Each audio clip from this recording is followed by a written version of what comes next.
નમસ્કાર. ક્ષત્રિય આંદોલન ખૂબ જ શાંતિપૂર્વક છેલ્લા 1.5 મહિનાથી ચાલી રહેલું છે. ત્યારે આજે અંકલેશ્વર તાલુકાના નવા પુનગામ ગામે ભારતીય જનતા પાર્ટીના કાર્યકર્તાઓ ગામની અંદર પ્રચાર માટે આવ્યા હતા. તે સમયે ગ્રામજનોએ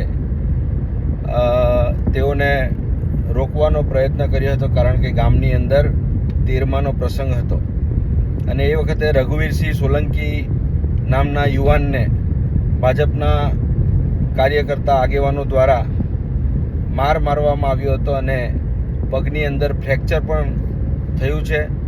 મહેતા ઓર્થોપેડિક હોસ્પિટલમાં સારવાર બાદ તેઓને રજા આપવામાં આવી છે, પરંતુ ઓપરેશન કરવામાં આવશે એ ડૉક્ટરના રિપોર્ટ પછી નક્કી થશે.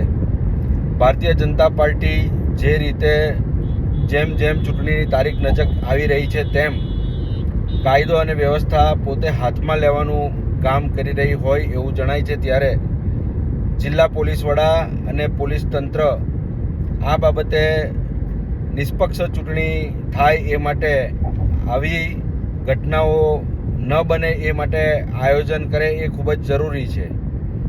સાથે સાથે ભારતીય જનતા પાર્ટી રઘવાઈ બની અને ક્ષત્રિય યુવાન ઉપર જે રીતે હુમલો કરાવેલો છે એ ખૂબ નિંદનીય છે અને એનો ઈંટનો જવાબ પથ્થરથી 7મી તારીખે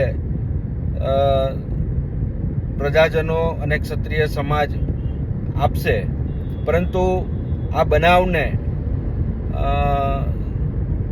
પોલીસ ફરિયાદ ન થાય એના માટે પણ દબાણ ઊભું કરવામાં આવી રહેલું છે અને એના કારણે ભાજપના જે કાર્યકર્તાઓ છે એ કાર્યકર્તાઓ જાણે કે કંઈ બન્યું જ નથી એ પ્રમાણેનું અત્યારે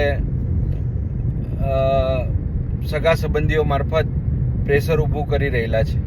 ત્યારે આ બનાવની ગંભીરતા સમજીને પોલીસ પોતે આ બાબતમાં ઊંડી તપાસ હાથ ધરે એવી મારી માગણી છે. સાથે સાથે ભવિષ્યમાં આવા બનાવો ન બને એના માટેની પણ પૂરી તકેદારી પોલીસ તંત્ર રાખે એવી પણ હું એમને વિનંતી કરું છું. વધુ વિગતો તેઓને રૂબરૂ મળી અને ત્યારબાદ ચોક્કસ જરૂર પડે તો ઇલેક્શન કમિશન ઓફ ઇન્ડિયામાં પણ આ અંગેની રજૂઆતો કરવામાં આવશે. આભાર.